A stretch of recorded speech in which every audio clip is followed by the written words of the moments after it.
Second অনেক রকম difference আমরা দেখতে পাই। 80s এর আমল আমরা কি দেখতাম মনে আছে? আমরা দেখতাম আলিফ লায়লা, বিখ্যাত সিরিয়াল আলিফ লায়লা আলিফ লায়লা আলিফ লায়লা। আমাদের বাপ কাকারা দৌড়ে দৌড়ে ছাদে গিয়ে অ্যান্টেনা ঠিক করতো, মাছের কাটার মতো অ্যান্টেনা ছিল, এখন এদিক ঘোরাতো এখন ওদিক ঘোরাতো, এই দিয়ে আমরা টিভি ঝিরঝির করে কাঁপতো, সেই থেকে আমরা টিভি দেখতাম, আলিফ লায়লা দেখতাম, মহাভারত দেখতাম। আমাদের সময় মাঠ ছিল, ঘাট ছিল, আমাদের সময় ফুটবল ছিল, ক্রিকেট ছিল, লাল লাটে ছিল, এইসব আমরা দেখতাম, আমাদের খুব ভালো লাগতো।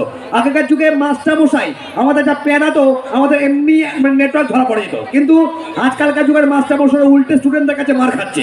তো এই হচ্ছে আজকালকার যুগের ট্র্যাডিশন। কিন্তু এই বাচ্চাগুলো এত পাকা, ডিফারেন্স যদি বলতে চাই ওরা এত পাকা কেন? ওরা পাকলো হচ্ছে লকডাউনের পর থেকে। এই লকডাউনে যে অনলাইনে পড়াশোনা শুরু হলো, ওরা শুরু করলো কি দেখতে? একবার অগি দেখতে, একবার ছোটা ভীম দেখতে। আর যারা মোটামুটি মাধ্যমিক পাস করছে ওরা কি খেলতে শিখলো? একবার শিখলো ফ্রি ফায়ার, একবার শিখলো পাবজি। তো যারা খেললো পাবজি তারা বেচবেই বেচবে সবজি, ড্যাম শিওর। আর এই বাচ্চাগুলো মায়েরা কি করে? ওরা কি করছে? সকাল থেকে বিকেল অবধি ফেসবুকে রিলস বানাচ্ছে, হাতটা ধরেন না, ভাব নিয়েন না, যেন চোখের ভাষা বুঝেন না, জ্বালা দিয়েন না, ওরে কালা চাঁদ তোমার লাগি মন করে ধকক ধকক। ওদের রিলস বানানোর সিস্টেম আর কি। এটা হচ্ছে আজকালকার যুগের ট্র্যাডিশন, যেটা নিয়ে আমাদের চলতে হয়। তবে একটা বাচ্চা ছেলের কথা বলতে চাই, তবে আমার ব্যান্ডের মেম্বারদের ডেকে নেবো একটা গানের পর, ঠিক আছে? আর বাচ্চা ছেলে আমাদের পাড়ায়, ও বড় বদমাইশি করছিল। আমি বললাম বাবা তোর এখানে রিপোর্ট ওখানে রিপোর্ট, এই টাকে ঢিল মারছিস, এরকম তুই বদমাইশি কেন, তুই এরকম কেন ছেলে হলি? বাচ্চা বলছে, বলে কাকু ছেলে আমি বড্ড ভালো, অঙ্কতে পাই 6, ইংরেজিটা করতে গেলে করে আমার ভয়, বাংলা যখন করতে যাই করি কাটাকুটি, তখন আমার মাস্টার মশাই টানে চুলের মুটি, ছেলে আমি বড্ড ভালো, ছেলে আমি বড্ড ভালো। আমি বললাম তোর নাম কি সোনা? বাচ্চা বলছে ছেলে আমি বড্ড ভালো, ফর্সা নয় তো কালো, মা বলেছে কালো হলো এ জগতের আলো, কৃষ্ণ কালো কালী কালো, কালো মাথার চুল, কালো হয়ে জন্মেছি তো কি করেছি ভুল। আমি বললাম শালা তুই কালো না ফর্সা না কমলা না বেগুনি, আমার জানা দরকার নেই, তুই তোর নামটা ঠিক করে বল।